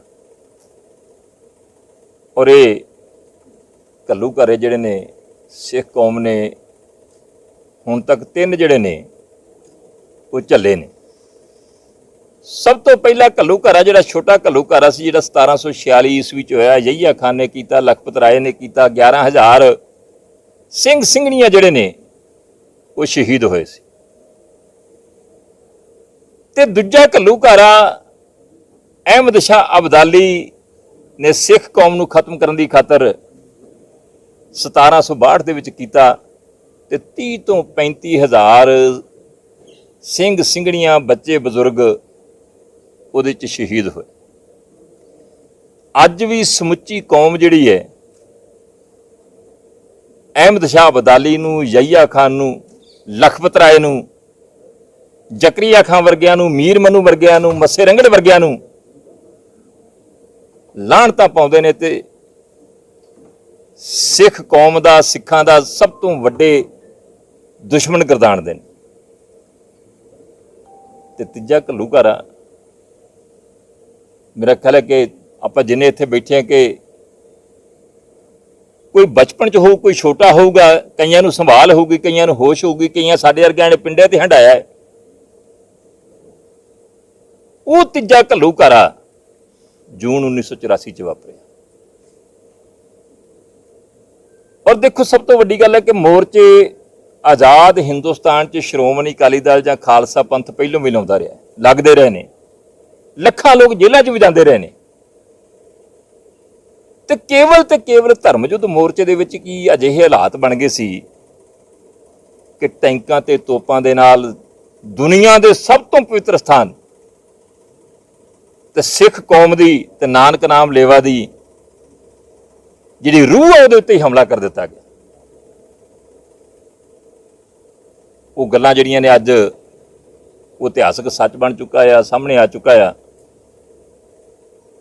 ਕਿ ਇੰਦਰਾ ਗਾਂਧੀ ਨੇ, ਰਾਜੀਵ ਗਾਂਧੀ ਨੇ, ਸੋਨੀਆ ਗਾਂਧੀ ਨੇ 1984 ਦੀਆਂ ਲੋਕ ਸਭਾ ਚੋਣਾਂ ਜਿੱਤਣ ਦੀ ਖਾਤਰ ਇੱਕ ਗਿਣੀ ਮਿਥੀ ਸਾਜ਼ਿਸ਼ ਦੇ ਤਹਿਤ ਜਿਹੜਾ ਆ ਅਜਿਹੀ ਪੂਰੇ ਹਿੰਦੁਸਤਾਨ ਦੇ ਅੰਦਰ ਪੋਲਰਾਈਜੇਸ਼ਨ ਕੀਤੀ, ਵੋਟਾਂ ਦੀ ਵੰਡ ਕੀਤੀ। ਸਭ ਤੋਂ ਪਹਿਲਾਂ ਮੀਡੀਆ ਰਾਹੀਂ, ਆਪਣੇ ਪ੍ਰਚਾਰ ਸਾਧਨਾਂ ਦੇ ਰਾਹੀਂ ਸਿੱਖਾਂ ਨੂੰ ਅੱਤਵਾਦੀ, ਵੱਖਵਾਦੀ, ਕਾਤਲ ਤੇ ਖਤਰਨਾਕ ਕੌਮ ਦੇ ਤੌਰ ਤੇ ਪ੍ਰਚਾਰਿਆ ਗਿਆ।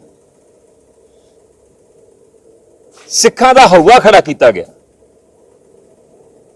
ਔਰ ਅਜਿਹਾ ਹਊਆ ਖੜਾ ਕੀਤਾ ਗਿਆ ਕਿ ਜਿਹੜੀ ਬਹੁ ਗਿਣਤੀ ਸੀ ਦੇਸ਼ ਦੀ,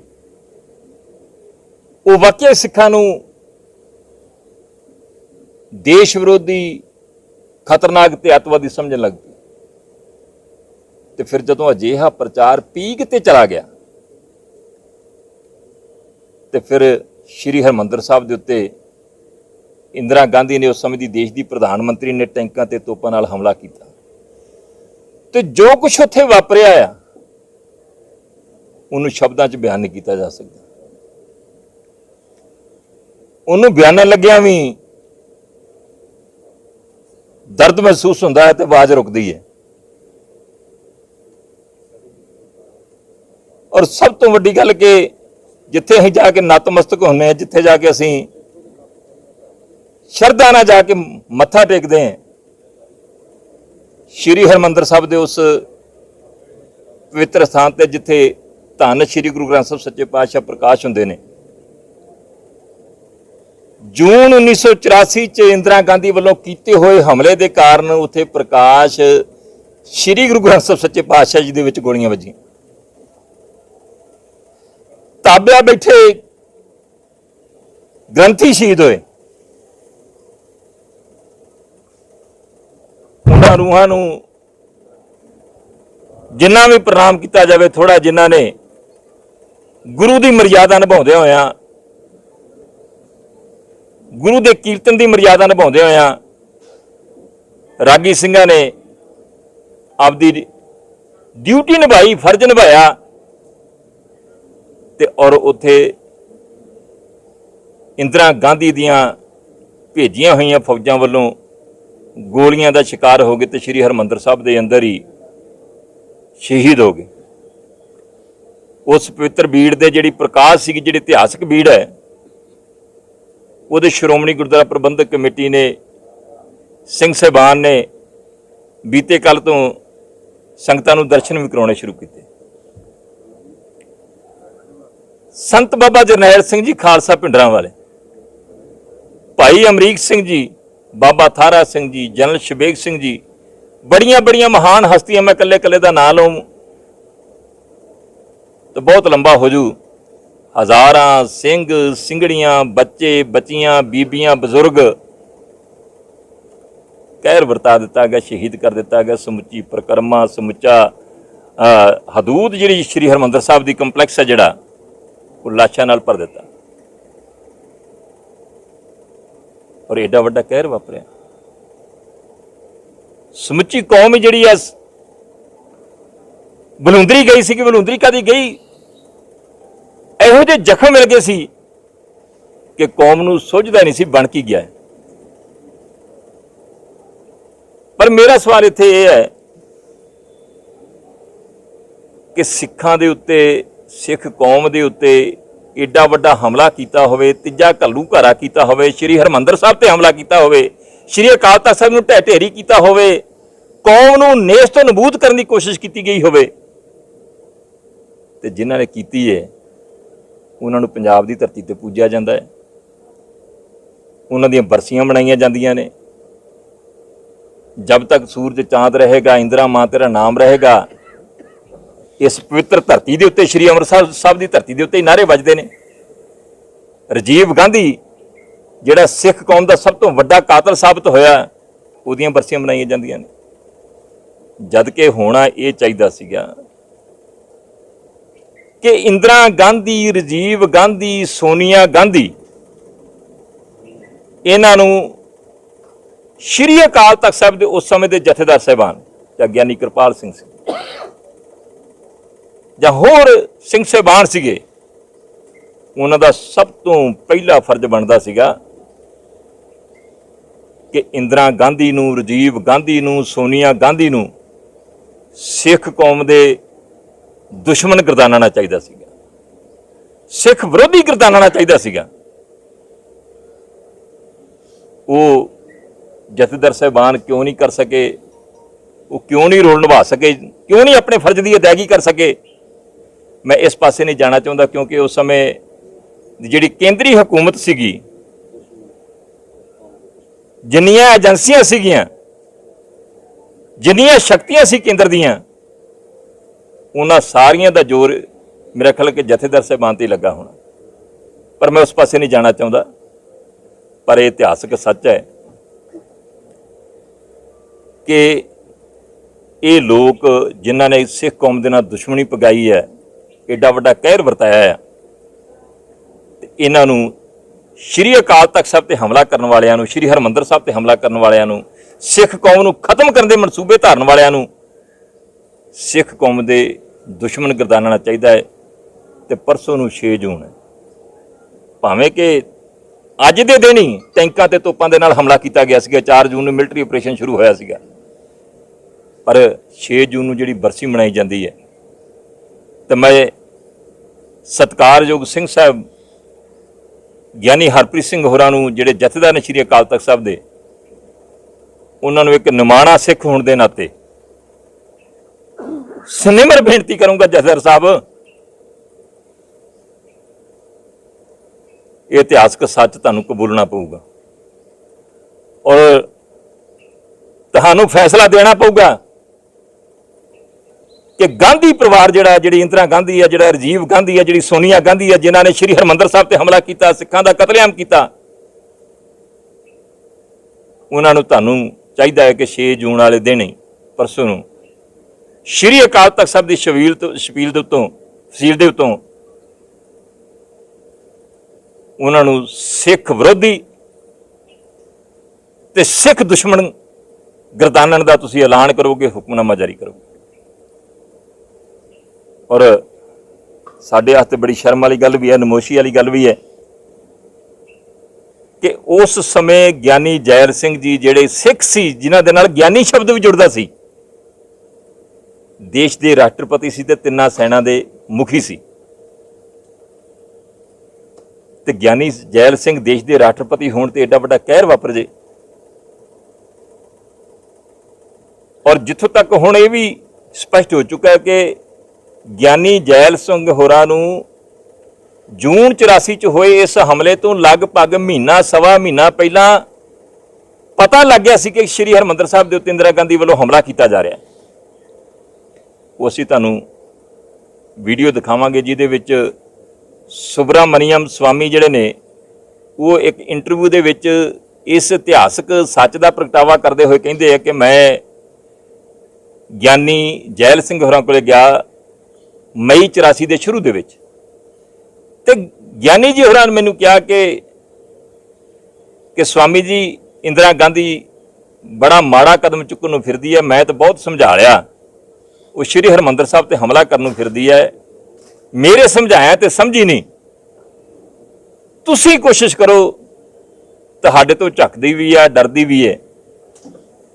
ਤੇ ਕਹਿੰਦੇ ਕਿ ਸਵਾਮੀ ਜੀ ਕਹਿੰਦੇ ਕਿ ਮੈਂ ਇੰਦਰਾ ਗਾਂਧੀ ਕੋਲ ਟਾਈਮ ਲੈ ਕੇ ਗਿਆ, ਤੇ ਮੈਂ ਜਾ ਕੇ ਉਹਨੂੰ ਕਿਹਾ ਕਿ ਜੋ ਤੂੰ ਕਰਨ ਲੱਗੀ ਹੈ ਇਹ ਬੜਾ ਵੱਡਾ ਕਹਿਰ ਹੀ, ਤੇ ਪਹਿਲੀ ਤੇ ਗੱਲ ਹੈ ਕਿ ਤੈਨੂੰ ਜੇ ਸਿੱਖਾਂ ਦੇ ਇਤਿਹਾਸ ਬਾਰੇ ਨਹੀਂ ਪਤਾ ਤੇ ਸਿੱਖਾਂ ਦਾ ਇਤਿਹਾਸ ਪੜ੍ਹ ਲਾ। ਉਹ ਕਹਿੰਦੇ ਕਿ ਮੈਂ ਊਧਮ ਸਿੰਘ ਬਾਰੇ, ਹੋਰ ਸਿੱਖ ਸੂਰਬੀਰਾਂ ਬਾਰੇ ਇੰਦਰਾ ਗਾਂਧੀ ਨੂੰ ਕਿਹਾ ਵੀ, ਤੇ ਮੈਨੂੰ ਇੰਦਰਾ ਗਾਂਧੀ ਕਹਿਣ ਲੱਗੀ ਕਿ ਤੁਸੀਂ ਰਾਜੀਵ ਜੀ ਨਾਲ ਗੱਲ ਕਰੋ। ਤੇ ਕਹਿੰਦੇ ਮੈਂ ਕਿਹਾ ਪ੍ਰਧਾਨ ਮੰਤਰੀ ਤੁਸੀਂ, ਜੇ ਮੈਂ ਰਾਜੀਵ ਗਾਂਧੀ ਨਾਲ ਕਿਉਂ ਗੱਲ ਕਰਾਂ। ਆਂਦੇ ਇਹ ਵੀ ਸੱਚ ਹੈ, ਉਹਨਾਂ ਨੇ ਪ੍ਰਗਟਾਵਾ ਕੀਤਾ ਹੈ ਕਿ ਸੋਵੀਅਤ ਯੂਨੀਅਨ ਜਿਹੜੀ ਕਮਿਊਨਿਸਟ ਸ਼ਕਤੀ ਸੀ ਬਹੁਤ ਵੱਡੀ, ਤੇ ਹਰਕਿਸ਼ਨ ਸਿੰਘ ਸੁਰਜੀਤ ਜਿਹੜੇ ਕਮਿਊਨਿਸਟ ਆਗੂ ਸੀਗੇ, ਪੰਜਾਬ ਨੂੰ ਬਿਲੋਂਗ ਕਰਦੇ ਸੀਗੇ, ਉਹ ਸਰਵੇ ਸਰਵਾ ਸੀ ਪੂਰੇ ਇੰਡੀਆ ਦੇ ਵਿੱਚ ਕਮਿਊਨਿਸਟ ਪਾਰਟੀ ਦੇ, ਸੋਵੀਅਤ ਯੂਨੀਅਨ ਦੇ। ਤੇ ਹਰਕਿਸ਼ਨ ਸੁਰਜੀਤ ਵਰਗੇ ਜਾਂ ਕਮਿਊਨਿਸਟ ਮਹਿਸੂਸ ਕਰਦੇ ਸੀ ਜਿਸ ਕਦਰ ਇਹ ਸਿੱਖ ਲਹਿਰ ਚੱਲ ਪਈ ਹੈ ਤੇ ਕਮਿਊਨਿਜ਼ਮ ਵਾਸਤੇ ਬਹੁਤ ਵੱਡਾ ਖਤਰਾ ਹੈ। ਸੋਵੀਅਤ ਯੂਨੀਅਨ ਵੀ ਚਿੰਤਾ ਸੀਗੀ ਇਸ ਸਿੱਖ ਮੂਵਮੈਂਟ ਨੂੰ ਲੈ ਕੇ, ਸਿੱਖ ਸੰਘਰਸ਼ ਨੂੰ ਲੈ ਕੇ, ਤੇ ਉਹਨਾਂ ਨੇ ਇਹ ਪ੍ਰਗਟਾਵਾ ਕੀਤਾ ਕਿ ਜਿਹੜੀ ਸੋਵੀਅਤ ਯੂਨੀਅਨ ਸੀ ਤੇ ਜਿਹੜੀ ਸੋਨੀਆ ਗਾਂਧੀ ਸੀ, ਉਹਦੀ ਸੋਵੀਅਤ ਯੂਨੀਅਨ ਦੇ ਨਾਲ ਬਹੁਤ ਨੇੜਤਾ ਸੀ। ਉਹ ਕਹਿੰਦੇ ਕਿ ਮੈਂ ਮਹਿਸੂਸ ਕਰਦਾ ਹਾਂ ਕਿ ਸੋਵੀਅਤ ਯੂਨੀਅਨ ਨੇ ਸੋਨੀਆ ਗਾਂਧੀ ਤੇ ਦਬਾਅ ਪਾਇਆ, ਸੋਨੀਆ ਗਾਂਧੀ ਨੇ ਰਾਜੀਵ ਗਾਂਧੀ ਤੇ ਦਬਾਅ ਪਾਇਆ, ਰਾਜੀਵ ਗਾਂਧੀ ਤੇ ਇੰਦਰਾ ਗਾਂਧੀ ਨੇ ਤੇ ਬਾਕੀ ਸਾਰਿਆਂ ਨੇ ਹਮ ਮਸ਼ਵਰਾ ਹੋ ਕੇ ਜਿਹੜਾ ਇਹ ਸਾਰਾ ਕਦਮ ਚੁੱਕਿਆ। ਔਰ ਤੁਸੀਂ ਇਹ ਦੇਖੋ, ਤੁਹਾਨੂੰ ਇੱਕ ਆਪਣੇ ਬੜੇ ਸੀਨੀਅਰ ਪੱਤਰਕਾਰ ਨੇ ਪੰਜਾਬ ਦੇ, ਸ਼ਾਇਦ ਤੁਹਾਡੇ ਚੋਂ ਬਾਲੇ ਉਦੋਂ ਜੰਮੇ ਵੀ ਨਹੀਂ ਹੋਣੇ ਜਦੋਂ ਦੀ ਉਹ ਪੱਤਰਕਾਰਤਾ ਕਰਦੇ ਨੇ, ਸਰਦਾਰ ਹਰਕਮਲਜੀਤ ਸਿੰਘ ਜੀ ਚੰਡੀਗੜ੍ਹ ਤੋਂ। ਉਹਨਾਂ ਨੇ ਵੀ ਇੱਕ ਇੰਟਰਵਿਊ ਦੇ ਵਿੱਚ ਪ੍ਰਗਟਾਵਾ ਕੀਤਾ ਹੈ ਕਿ ਮੈਂ ਬਲੂ ਸਟਾਰ ਆਪਰੇਸ਼ਨ ਤੋਂ, ਸ਼੍ਰੀ ਦਰਬਾਰ ਸਾਹਿਬ ਦੇ ਹਮਲੇ ਤੋਂ 6-7 ਮਹੀਨੇ ਪਹਿਲਾਂ ਦਿੱਲੀ ਜਾਣਾ। ਕੋਈ ਮੇਰਾ ਰਾਜ ਸਭਾ ਦਾ ਮੈਂਬਰ ਮਿੱਤਰ ਸੀਗਾ, ਉਹ ਮਿੱਤਰ ਮੈਨੂੰ ਕਹਿੰਦਾ ਕਿ ਅੱਜ ਤੁਸੀਂ ਆਏ ਜੀ, ਅੱਜ ਰਾਤ ਮੇਰੇ ਕੋਲੇ ਜ਼ਰੂਰ ਰਹਿਣਾ, ਕਿਉਂਕਿ ਮੇਰੇ ਕੋਲੇ ਵੱਡੇ ਵੱਡੇ ਕਾਂਗਰਸੀ ਆਗੂ ਆ ਰਹੇ ਨੇ, ਮੈਂ ਤੁਹਾਨੂੰ ਉਹਨਾਂ ਨਾਲ ਮਿਲਾਵਾਂਗਾ। ਕਹਿੰਦੇ ਰਾਤ ਨੂੰ ਮੈਂ ਉੱਥੇ ਰਿਹਾ, ਰਾਤ ਨੂੰ ਕਾਂਗਰਸੀ ਵੱਡੇ ਵੱਡੇ ਆਗੂ ਅਰੁਣ ਸਿੰਘ ਵਗੈਰਾ ਦਾ ਨਾਂ ਲੈਂਦਾ, ਉਹ PMO ਆਫਿਸ ਦੇ ਨਾਲ ਜੁੜੇ ਹੋਏ ਹੋਰ ਕਈਆਂ ਲੋਕਾਂ ਦਾ ਜ਼ਿਕਰ ਕਰਦਾ ਆ। ਉਹ ਕਹਿੰਦੇ ਆ ਕਿ ਮੈਨੂੰ ਜਦੋਂ ਇੰਟਰੋਡਿਊਸ ਕਰਾਇਆ ਗਿਆ ਕਿ ਇਹ ਬੜੀ ਨਾਮਵਰ ਅਖਬਾਰ ਦੇ ਪੱਤਰਕਾਰ ਨੇ, ਉਹ ਫਿਰ ਹੌਲੀ ਹੌਲੀ ਖੁੱਲਦੇ ਇੱਥੋਂ ਤੱਕ ਖੁੱਲ ਗਏ। ਅਰੁਣ ਸਿੰਘ ਨੇ ਇਹ ਕਿਹਾ ਕਿ ਜੇ ਅਸੀਂ ਜਿਹੜੀ ਇਹ ਸਿੱਖ ਮੂਵਮੈਂਟ ਹੈ ਇਹਨੂੰ ਅਸੀਂ ਅਜੇ ਵਧਣ ਦਿੰਦੇ ਹਾਂ, ਹੋਰ ਵਧਣ ਦਿੰਦੇ ਹਾਂ, ਤੇ ਜਦੋਂ ਹੋਰ ਵੱਧ ਜੇ ਤੇ ਫਿਰ ਜੇ ਅਸੀਂ ਇਹਨੂੰ ਯਕਦਮ ਕ੍ਰਸ਼ ਕਰੀਏ ਇਹਦਾ ਕੀ ਅਸਰ ਪਊਗਾ। ਤੇ ਤੁਸੀਂ ਇਹ ਵੀ ਦੱਸੋ ਕਿ ਅਸੀਂ ਇਸ ਤਰ੍ਹਾਂ ਹੀ ਚੋਣਾਂ ਜਿੱਤ ਜਾਵਾਂਗੇ, ਕਿਉਂਕਿ 84 ਦੇ ਵਿੱਚ ਹੀ ਲੋਕ ਸਭਾ ਦੀਆਂ ਚੋਣਾਂ ਸੀਗੀਆਂ। ਹਰਕਮਲਜੀਤ ਸਿੰਘ ਜੀ ਕਹਿੰਦੇ ਕਿ ਬੜਾ ਹੀ ਮੈਨੂੰ ਸਦਮਾ ਲੱਗਾ, ਧੱਕਾ ਲੱਗਾ, ਮੈਨੂੰ ਸੁੱਝੇ ਨਾ ਵੀ ਇਹ ਕਹਿ ਕੀ ਦਿੱਤਾ ਤੇ ਹੋ ਕੀ ਹੈ। ਅਤੇ ਫਿਰ ਵੀ ਮੈਂ ਕਿਹਾ ਕਿ ਇਹ ਕਦਮ ਬੜਾ ਮਾੜਾ ਹੋਊਗਾ। ਚੋਣਾਂ ਤੁਸੀਂ ਜਿੱਤ ਜਾਓਗੇ, ਪਰ ਇਹਦਾ ਜਿਹੜੀ ਸਿੱਖ ਕੌਮ ਆ ਉਹਦੇ ਉੱਤੇ ਜੋ ਅਸਰ ਅੰਦਾਜ਼ ਹੋਣਾ ਹੈ ਤੁਸੀਂ ਉਹਦਾ ਕਿਆਸ ਨਹੀਂ ਕਰ ਸਕਦੇ। ਤਾਂ ਸਰਦਾਰ ਹਰਕਮਲਜੀਤ ਸਿੰਘ ਕਹਿੰਦੇ ਕਿ ਹਾਂ ਅਸੀਂ ਸਿੱਖਾਂ ਬਾਰੇ ਜਾਣਦੇ ਹਾਂ, ਇਹ ਨਾ ਤੁਸੀਂ ਸਾਨੂੰ ਦੱਸੋ, ਅਸੀਂ ਸਿੱਖਾਂ ਬਾਰੇ ਬੜੀ ਸਟੱਡੀ ਕੀਤੀ ਹੈ ਕਿ ਉਹੀ ਸਿੱਖ ਨੇ ਜਿਹੜੇ ਅੰਗਰੇਜ਼ਾਂ ਦੇ ਵਿਰੁੱਧ ਲੜਦੇ ਸੀ, ਤੇ ਉਹੀ ਸਿੱਖ ਜਦੋਂ ਅੰਗਰੇਜ਼ ਹਕੂਮਤ ਆ ਗਈ ਤੇ ਅੰਗਰੇਜ਼ਾਂ ਦੇ ਵਾਸਤੇ ਦੂਜਿਆਂ ਨਾਲ ਲੜਨ ਲੱਗ ਪਏ ਸੀਗੇ। ਇਹਨਾਂ ਦੀ ਫਿਕਰ ਨਾ ਕਰੋ। ਆਂਦੇ ਮੈਨੂੰ ਰਾਤ ਨੀਂਦ ਨਹੀਂ ਆਈ ਵੀ ਕੀ ਬੁਨਿਆਦਾਂ ਬਣੀਆਂ ਜਾ ਰਹੀਆਂ ਨੇ। ਹੁਣ ਜਿਹੜੀ ਸਭ ਤੋਂ ਵੱਡੀ ਗੱਲ ਹੈ ਕਿ ਗਿਆਨੀ ਜੈਲ ਸਿੰਘ ਹੋਰਾਂ ਦੇ ਰੋਲ ਦੀ ਗੱਲ ਕਰਦੇ, ਜੇ ਗਿਆਨੀ ਜੈਲ ਸਿੰਘ ਹੋਰਾਂ ਨੂੰ ਪਤਾ ਲੱਗ ਗਿਆ ਸੀਗਾ ਕਿ ਇੰਦਰਾ ਗਾਂਧੀ ਅਜਿਹਾ ਕਹਿਰ ਵਰਤਾਉਣ ਨੂੰ ਫਿਰਦੀ ਹੈ, ਕਦਮ ਚੁੱਕਣ ਨੂੰ ਫਿਰਦੀ ਹੈ, ਫਿਰ ਜੇ ਇੰਦਰਾ ਗਾਂਧੀ ਨਹੀਂ ਰੁਕੀ ਸੀ ਤੇ ਫਿਰ ਗਿਆਨੀ ਜੈਲ ਸਿੰਘ ਹੋਰਾਂ ਦਾ ਫਰਜ਼ ਬਣਦਾ ਸੀ ਉਸੇ ਸਮੇਂ ਹੀ ਅਸਤੀਫਾ ਦੇਣਾ ਤੇ ਆਪਦੀ ਕੌਮ ਦੇ ਨਾਲ ਖੜਨਾ। ਤੇ ਜੇ ਫਿਰ ਵੇਖਦੇ ਸੀ ਕਿ ਸ਼ਾਇਦ ਇੰਦਰਾ ਗਾਂਧੀ ਟਲ ਜੇ, ਤੇ ਜਦੋਂ 1 ਤਰੀਕ ਨੂੰ ਗੋਲੀ ਚਲਾਤੀ ਸੀ ਤੇ ਫਿਰ ਗਿਆਨੀ ਜੀ ਦਾ ਉਸ ਦਿਨ ਤੇ ਫਰਜ਼ ਬਣਦਾ ਸੀਗਾ ਅਸਤੀਫਾ ਮੂੰਹ ਤੇ ਮਾਰਦੇ ਤੇ ਕੌਮ ਦੇ ਨਾਲ ਖੜਦੇ, ਫਿਰ ਨਹੀਂ ਖੜੋਤੇ। ਔਰ ਉਸ ਤੋਂ ਬਾਅਦ ਕੀ ਹੁੰਦਾ ਹੈ ਕਿ ਕਹਿਰ ਵਾਪਰਦਾ ਆ, ਟੈਂਕਾਂ ਤੇ ਤੋਪਾਂ ਨਾਲ ਹਮਲਾ ਹੁੰਦਾ ਆ, ਤੇ ਜੋ ਕੁਛ ਵਾਪਰਦਾ ਹੈ ਤੇ ਘੱਲੂ ਘਰ ਦਾ ਨੂੰ ਨਾਂ ਦਿੱਤਾ ਜਾਂਦਾ ਆ। ਤੇ ਗਿਆਨੀ ਜੈਲ ਸਿੰਘ ਸ਼੍ਰੀ ਹਰਿਮੰਦਰ ਸਾਹਿਬ ਚ ਆਉਂਦੇ ਹੈ, ਛਤਰੀ ਤਾਣ ਕੇ ਪ੍ਰਕਰਮਾ ਕਰਦੇ ਹੈ।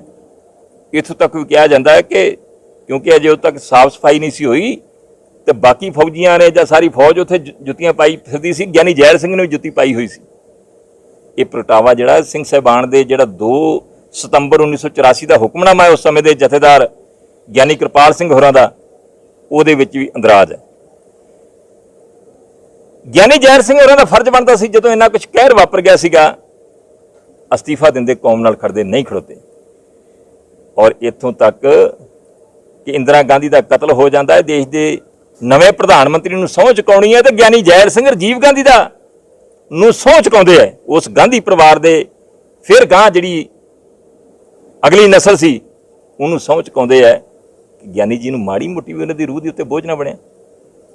ਔਰ ਫਿਰ ਉਸ ਤੋਂ ਬਾਅਦ ਕੀ ਹੁੰਦਾ ਆ ਕਿ ਦਿੱਲੀ ਦੀਆਂ ਗਲੀਆਂ ਦੇ ਵਿੱਚ ਜੋ ਸਿੱਖਾਂ ਦਾ ਕਤਲੇਆਮ ਹੁੰਦਾ ਆ, ਪੂਰੇ ਹਿੰਦੁਸਤਾਨ 'ਚ ਹੁੰਦਾ ਆ, ਪਰ ਜੋ ਕੁਛ ਦਿੱਲੀ ਦੀਆਂ ਗਲੀਆਂ 'ਚ ਵਾਪਰਿਆ, ਗਲਾਂ ਵਿੱਚ ਟਾਇਰ ਪਾ ਕੇ ਬਦੋਸ਼ੇ ਤੇ ਨਿਰਦੋਸ਼ ਸਿੱਖਾਂ ਨੂੰ ਜਿੰਦਾ ਸਾੜ ਦਿੱਤਾ ਗਿਆ। ਧੀਆਂ ਭੈਣਾਂ ਦੀਆਂ ਇੱਜ਼ਤਾਂ ਰੋਲੀਆਂ ਗਈਆਂ, ਗੈਂਗ ਰੇਪ ਹੋਏ, ਸਿੱਖ ਬੱਚੀਆਂ ਨੂੰ ਚੁੱਕ ਕੇ ਜਰਵਾਣੇ ਲੈ ਗਏ, ਤੇ ਗਿਆਨੀ ਜੈਲ ਸਿੰਘ ਫਿਰ ਵੀ ਕੁਰਸੀ ਨੂੰ ਚੰਬੜੇ। ਔਰ ਇੱਥੇ ਸਵਾਲ ਪੈਦਾ ਹੁੰਦਾ ਕਿ ਗਿਆਨੀ ਜੈਲ ਸਿੰਘ ਵੀ ਜਿਹੜਾ ਆ ਸਿੱਖਾਂ ਦਾ ਦੁੱਖ ਹੀ ਹੈ। ਤਾਂ ਮੈਂ ਗਿਆਨੀ ਹਰਪ੍ਰੀਤ ਸਿੰਘ ਹੋਰਾਂ ਨੂੰ ਬੇਨਤੀ ਕਰਾਂਗਾ ਕਿ ਗਿਆਨੀ ਜੈਲ ਸਿੰਘ ਦੇ ਵਿਰੁੱਧ ਵੀ ਸਿੱਖ ਦੁਖੀ ਹੋਣ ਦਾ ਜਿਹੜਾ ਆ ਹੁਕਮਨਾਮਾ ਜਾਰੀ ਕੀਤਾ ਜਾਵੇ। ਔਰ ਸਭ ਤੋਂ ਵੱਡੀ ਗੱਲ ਹੈ ਕਿ ਅੱਜ ਉਹ ਲੋਕ ਸਿੱਖ ਹਮਦਰਦ ਹੋਣ ਦੀਆਂ ਜਾਂ ਸਿੱਖ ਦਰਦ ਦੀਆਂ ਜਾਂ ਸਿੱਖ ਪੰਥ ਦੀਆਂ ਗੱਲਾਂ ਕਰਦੇ ਨੇ ਜਿਨ੍ਹਾਂ ਦਾ ਪਿਛੋਕੜ ਸਿੱਖ ਵਿਰੋਧੀ ਹੈ। 1984 ਚ ਸ਼੍ਰੀ ਹਰਿਮੰਦਰ ਸਾਹਿਬ ਤੇ ਹੋਏ ਇੰਦਰਾ ਗਾਂਧੀ ਵੱਲੋਂ ਕੀਤੇ ਹੋਏ ਟੈਂਕਾਂ ਤੇ ਤੋਪਾਂ ਦੇ ਹਮਲੇ ਦਾ ਸਮੁੱਚੇ ਸਿੱਖ ਜਗਤ ਨੇ ਵਿਰੋਧ ਕੀਤਾ। ਸਮੁੱਚੇ ਸਿੱਖ ਜਗਤ ਨੇ, ਕੋਈ ਕਿਸੇ ਵੀ ਪਾਰਟੀ 'ਚ ਬੈਠਾ ਸੀ, ਭਾਵੇਂ ਕੈਪਟਨ ਅਮਰਿੰਦਰ ਸਿੰਘ ਅੱਜ ਭੌਂ ਕੇ ਫਿਰ ਕਾਂਗਰਸ ਵਿੱਚ ਨੇ, ਪਰ ਇਸ ਗੱਲੋਂ ਉਹਨਾਂ ਦਾ ਸਤਿਕਾਰ ਹੈ ਕਿ ਉਹ ਅਸਤੀਫਾ ਦੇ ਕੇ ਇੰਦਰਾ ਗਾਂਧੀ ਦੇ ਮੂੰਹ ਤੇ ਮਾਰ ਕੇ ਉਹ ਕਾਂਗਰਸ ਨੂੰ ਛੱਡ ਕੇ ਆਏ ਸੀਗੇ। ਪਰ ਸਿੱਖਾਂ ਦੇ ਵਿੱਚੋਂ ਇੱਕੋ ਇੱਕ ਸਿੱਖ ਆਗੂ ਨੇ ਜਿਹੜੇ ਉਸ ਸਮੇਂ ਪੰਜਾਬ ਪ੍ਰਦੇਸ਼ ਕਾਂਗਰਸ ਕਮੇਟੀ ਦੇ ਪ੍ਰਧਾਨ ਸੀ, ਸੰਤੋਖ ਸਿੰਘ ਰੰਧਾਵਾ, ਸੁਖੀ ਰੰਧਾਵਾ ਦੇ ਪਿਤਾ। ਜੇ ਸਿੱਖਾਂ ਦੇ ਵਿੱਚੋਂ ਕਿਸੇ ਨੇ ਉਸ ਹਮਲੇ ਨੂੰ ਵੈਲਕਮ ਕੀਤਾ, ਜਸਟੀਫਾਈ ਕੀਤਾ, ਉਹਦੇ ਵਾਸਤੇ ਇੰਦਰਾ ਗਾਂਧੀ ਦਾ ਥੈਂਕਸ ਕੀਤਾ, ਉਹ ਸੰਤੋਖ ਸਿੰਘ ਰੰਧਾਵਾ ਸੀ। ਇੰਦਰਾ ਗਾਂਧੀ ਵੱਲੋਂ ਕੀਤੇ ਹੋਏ ਹਮਲੇ ਨੂੰ ਚੰਗਾ ਕਹਿਣਾ, ਸਹੀ ਠਹਿਰਾਉਣਾ ਤੇ ਉਹਦੇ ਵਾਸਤੇ ਇੰਦਰਾ ਗਾਂਧੀ ਦਾ ਧੰਨਵਾਦ ਕਰਨਾ, ਇਹ ਵੀ ਜਿਹੜਾ ਆ ਸਿੱਖ ਦੁਖੀ ਹੋਣ ਦਾ ਪ੍ਰਮਾਣ ਹੈ। ਇਹਦੇ ਬਾਰੇ ਮੈਂ ਸਵਾਲ ਕੀਤਾ ਸੀਗਾ ਕਿ ਕੀ ਤੁਹਾਡੇ ਪਿਤਾ ਜੀ ਨੇ ਸ਼੍ਰੀ ਦਰਬਾਰ ਸਾਹਿਬ ਦੇ ਉੱਤੇ ਹੋਏ ਹਮਲੇ ਲਈ, ਇੰਦਰਾ ਗਾਂਧੀ ਵੱਲੋਂ ਕੀਤੇ ਹੋਏ ਹਮਲੇ ਲਈ ਵੈਲਕਮ ਕੀਤਾ ਸੀ, ਉਹਨੂੰ ਸਹੀ ਠਹਿਰਾਇਆ ਸੀ, ਉਹਦੇ ਵਾਸਤੇ ਇੰਦਰਾ ਗਾਂਧੀ ਦਾ ਧੰਨਵਾਦ ਕੀਤਾ ਸੀ? ਤੁਸੀਂ ਸੁਖੀ ਰੰਧਾਵੇ ਦੀ ਭਾਸ਼ਾ ਪੜ੍ਹ ਲਿਆ, ਜੇ ਤੁਹਾਨੂੰ ਕਾਗਜ਼ ਦਿੰਦੇ ਆ, ਵਿਧਾਨ ਸਭਾ ਦਾ ਰਿਕਾਰਡ ਹੈ। ਇਹ ਕਹਿਣ ਦੀ ਬਜਾਏ ਕਿ ਮੇਰੇ ਬਜ਼ੁਰਗ ਗਲਤ ਸੀਗੇ, ਨਹੀਂ ਸੀ ਕਰਨਾ ਚਾਹੀਦਾ, ਇੱਕ ਥਾਪੜ ਕੇ ਕਹਿੰਦਾ ਹਾਂ ਕੀਤਾ ਸੀ। ਇਹ ਔਨ ਰਿਕਾਰਡ ਹੈ, ਕੀਤਾ ਸੀ। ਇਹ ਸੁਖੀ ਰੰਧਾਵੇ ਦੇ ਸ਼ਬਦ ਨੇ, ਐਡਮਿਟ ਨੇ। ਮੇਰੇ ਸਵਾਲ ਦੇ ਉੱਤੇ ਅੱਜ ਉਹ ਲੋਕ ਸਿੱਖੀ ਦੀਆਂ ਗੱਲਾਂ ਕਰਦੇ ਨੇ, ਹੋਰ ਤਰ੍ਹਾਂ ਦੀਆਂ ਗੱਲਾਂ ਕਰਦੇ, ਕਰਨੀਆਂ ਚਾਹੀਦੀਆਂ ਆ, ਕਰਨੀਆਂ ਚਾਹੀਦੀਆਂ, ਪਰ ਪਹਿਲੋਂ ਆਪ ਦਾ ਪਿਛੋਕੜ ਦੇਖੋ। ਜਾ ਕੇ ਸ਼੍ਰੀ ਅਕਾਲ ਤਖਤ ਸਾਹਿਬ ਤੋਂ ਮਾਫੀ ਮੰਗੋ।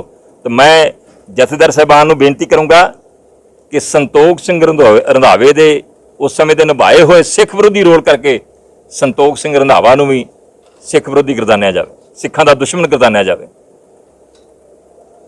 ਆ ਜਾਖੜ ਸਾਹਿਬ ਸਾਡੇ ਪ੍ਰਧਾਨ ਨੇ, ਸੁਨੀਲ ਜਾਖੜ ਜੀ,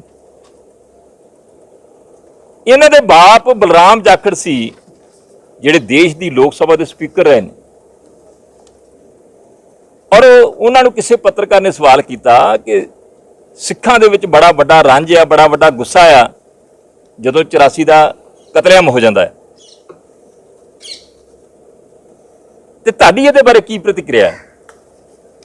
ਉਹ ਕਹਿੰਦੇ ਕਿ ਜੇ ਦੇਸ਼ ਦੀ ਏਕਤਾ ਅਖੰਡਤਾ ਵਾਸਤੇ ਮਿਲੀਅਨਸ ਸਿੱਖਾਂ ਦਾ ਵੀ ਕਤਲ ਹੋ ਜਾਂਦਾ ਤੇ ਕੋਈ ਮਹਿੰਗਾ ਨਹੀਂ। ਇਹ ਵੀ ਮੀਡੀਆ ਦੇ ਵਿੱਚ ਹੈ, ਮੀਡੀਆ ਦੇ ਵਿੱਚ ਹੈ। ਤੁਸੀਂ ਦੱਸੋ, ਜਿਹਦਾ ਬਾਪ ਇਹ ਕਹਿੰਦਾ ਕਿ ਜੇ ਮਿਲੀਅਨਸ ਆਫ ਸਿੱਖ ਜਿਹੜੇ ਹੈ ਕਤਲ ਕਰ ਦਿੱਤੇ ਜਾਂਦੇ ਹੈ, ਲੱਖਾਂ ਸਿੱਖਾਂ ਨੂੰ ਮਾਰ ਵੀ ਦਿੱਤਾ ਜਾਂਦਾ ਤੇ ਦੇਸ਼ ਦੀ ਏਕਤਾ ਅਖੰਡਤਾ ਵਾਸਤੇ ਉਹ ਵੀ ਮਹਿੰਗਾ ਨਹੀਂ, ਅੱਜ ਉਹ ਸਿੱਖਾਂ ਨੂੰ ਉਪਦੇਸ਼ ਦੇ ਰਿਹਾ। ਹੋਰ ਇਸ ਤੋਂ ਇਲਾਵਾ ਮੈਂ ਦੱਸਦਾ, ਸੁਨੀਲ ਜਾਖੜ ਜੀ 2013 ਦੀ ਗੱਲ ਹੈ, ਕਦੀ ਵਿਧਾਨ ਸਭਾ ਦਾ ਸੈਸ਼ਨ ਤੁਸੀਂ ਰਿਕਾਰਡ ਕੱਢ ਕੇ ਦੇਖ ਲਿਆ, ਕਦੀ ਨਵੰਬਰ ਮਹੀਨੇ 'ਚ ਕਦੇ ਨਹੀਂ ਵਿਧਾਨ ਸਭਾ ਦਾ ਸੈਸ਼ਨ ਆਇਆ, ਬਹੁਤ ਘੱਟ ਕਿਤੇ ਆਇਆ ਹੋਊਗਾ, ਪਰ ਮੇਰੇ ਧਿਆਨ 'ਚ ਹੈ ਨਹੀਂ। ਕੇਵਲ ਤੇ ਕੇਵਲ 2013 ਦੇ ਵਿੱਚ ਵਿਧਾਨ ਸਭਾ ਦਾ ਸੈਸ਼ਨ ਨਵੰਬਰ 'ਚ ਆਇਆ, 1 ਨਵੰਬਰ ਸੀ। ਵਿਧਾਨ ਸਭਾ ਦਾ ਸੈਸ਼ਨ ਜੁੜਦਾ ਹੈ, ਐਮਐਲਏ ਸਾਹਿਬਾਨ ਵਿਧਾਨ ਸਭਾ 'ਚ ਬੈਠਦੇ ਨੇ, ਸ਼ੁਰੂ ਹੁੰਦਾ ਹੈ ਤੇ ਸਰਦਾਰ ਸੁਖਬੀਰ ਸਿੰਘ ਬਾਦਲ ਉੱਠ ਕੇ ਸਪੀਕਰ ਸਾਹਿਬ ਨੂੰ ਬੇਨਤੀ ਕਰਦੇ ਕਿ ਸਪੀਕਰ ਸਾਹਿਬ, ਕੁਦਰਤੀ ਅੱਜ ਪੰਜਾਬ ਦੀ ਵਿਧਾਨ ਸਭਾ ਜੁੜੀ ਹੈ ਤੇ ਅੱਜ ਦੇ ਦਿਨ ਹੀ 1984 ਦੇ ਵਿੱਚ ਬੇਦੋਸ਼ੇ ਸਿੱਖਾਂ ਨੂੰ ਪੂਰੇ ਹਿੰਦੁਸਤਾਨ 'ਚ ਤੇ ਖਾਸ ਕਰਕੇ ਦਿੱਲੀ ਦੇ ਵਿੱਚ ਬੜਾ ਕੋਹ ਕੇ ਮਾਰ ਦਿੱਤਾ ਗਿਆ ਸੀਗਾ, ਕਤਲ ਕਰ ਦਿੱਤਾ ਗਿਆ ਸੀਗਾ, ਤੇ ਸਾਡਾ ਫਰਜ਼ ਬਣਦਾ ਕਿ ਉਹਨਾਂ ਨੂੰ ਪੰਜਾਬ ਦੀ ਵਿਧਾਨ ਸਭਾ ਦੇ ਵਿੱਚ ਉੱਠ ਕੇ ਸ਼ਰਧਾਂਜਲੀ ਦੇਈਏ। ਤੇ ਉਹਦਾ ਵਿਰੋਧ ਕੀਤਾ ਸੁਨੀਲ ਜਾਖੜ ਨੇ, ਉੱਠ ਕੇ ਕੀਤਾ। ਸਪੀਕਰ ਸਾਹਿਬ ਨੂੰ ਕਹਿੰਦਾ ਕਦਾਚਿਤ ਨਹੀਂ, ਅਜਿਹਾ ਨਹੀਂ ਹੋਊਗਾ, ਅਸੀਂ ਉਹਨਾਂ ਨੂੰ ਸ਼ਰਧਾਂਜਲੀ ਨਹੀਂ ਦੇਵਾਂਗੇ, ਨਹੀਂ ਦੇਣ ਦੇਵਾਂਗੇ। ਸਰਦਾਰ ਸੁਖਬੀਰ ਸਿੰਘ ਬਾਦਲ ਨੇ ਵਾਰ-ਵਾਰ ਕਿਹਾ ਕਿ ਮੈਂ ਕੋਈ ਰਾਜਨੀਤਿਕ ਗੱਲ ਨਹੀਂ ਕੀਤੀ, ਕਿਸੇ ਦਾ ਰਾਜਨੀਤਿਕ ਤੌਰ ਤੇ ਨਾਂ ਨਹੀਂ ਲਿਆ, ਮੈਂ ਤਾਂ ਕੇਵਲ ਉਹਨਾਂ ਬੇਗਨਾਹ ਲੋਕਾਂ ਨੂੰ ਸ਼ਰਧਾਂਜਲੀ ਦੇਣ ਵਾਸਤੇ ਕਹਿ ਰਿਹਾ। ਵਾਰ-ਵਾਰ ਕਹਿਣ ਦੇ ਬਾਵਜੂਦ ਸੁਨੀਲ ਜਾਖੜ ਤੇ ਉਹਦੇ ਮਗਰ ਸਮੁੱਚੇ ਕਾਂਗਰਸੀ ਐਮਐਲਏ ਸਾਹਿਬਾਨ ਨੇ ਉਹਨਾਂ ਬੇਦੋਸ਼ੇ ਸਿੱਖਾਂ ਨੂੰ ਸ਼ਰਧਾਂਜਲੀ ਦੇਣ ਦਾ ਵਿਰੋਧ ਕਰਦਿਆਂ ਹੋਏ ਨਾਅਰੇਬਾਜ਼ੀ ਕੀਤੀ ਤੇ ਅਖੀਰ ਕੇਵਲ ਤੇ ਕੇਵਲ ਅਕਾਲੀ ਦਲ ਦੇ ਐਮਐਲਏ ਸਾਹਿਬਾਨ ਨੇ ਉੱਠ ਕੇ ਸ਼ਰਧਾਂਜਲੀ ਦਿੱਤੀ ਤੇ ਸੁਨੀਲ ਜਾਖੜ ਤੇ ਸਾਰੀ ਕਾਂਗਰਸ ਨੇ ਬਾਈਕਾਟ ਨਹੀਂ ਕੀਤਾ, ਡਟ ਕੇ ਵਿਰੋਧ ਕੀਤਾ, ਨਾਅਰੇਬਾਜ਼ੀ ਕੀਤੀ। ਇਹ ਇਹਨਾਂ ਦਾ ਕਿਰਦਾਰ ਹੈ 2013 ਦਾ। ਇਹਨਾਂ ਦੀ ਮਾਨਸਿਕਤਾ ਤੇ ਉਹੀ ਹੈ। ਇਸ ਕਰਕੇ ਜਿਹੜੀ ਆ ਸਾਡੀ ਅੱਜ ਮੇਰੀ ਜਥੇਦਾਰ ਸ਼੍ਰੀ ਅਕਾਲ ਤਖਤ ਸਾਹਿਬ ਨੂੰ ਬੇਨਤੀ ਹੈ ਕਿ ਇਸ ਇਤਿਹਾਸਕ ਸੱਚ ਨੂੰ ਪਛਾਣੋ ਔਰ ਤੁਹਾਡਾ ਫਰਜ਼ ਬਣਦਾ ਹੈ ਕੌਮ ਨੂੰ ਸਹੀ ਸੇਧ ਦੇਣਾ, ਇਤਿਹਾਸ ਨੂੰ ਕਾਇਮ ਰੱਖਣਾ। ਇਤਿਹਾਸਕ ਸੱਚ ਸਾਹਮਣੇ ਆਉਣਾ ਚਾਹੀਦਾ ਹੈ। ਕਿਤੇ ਕੱਲ ਨੂੰ ਜਦੋਂ ਕਿਤੇ ਇਤਿਹਾਸ ਲਿਖਿਆ ਜਾਵੇ ਤੇ ਕਿਤੇ ਇਹ ਨਾ ਲਿਖਿਆ ਜਾਵੇ ਕਿ 1984 ਤੋਂ ਲੈ ਕੇ 2021 ਤੱਕ ਆਏ ਹੋਏ ਜਥੇਦਾਰਾਂ ਨੇ ਸਿੱਖਾਂ ਦੀ ਸਭ ਤੋਂ ਵੱਡੀ ਦੁਸ਼ਮਣ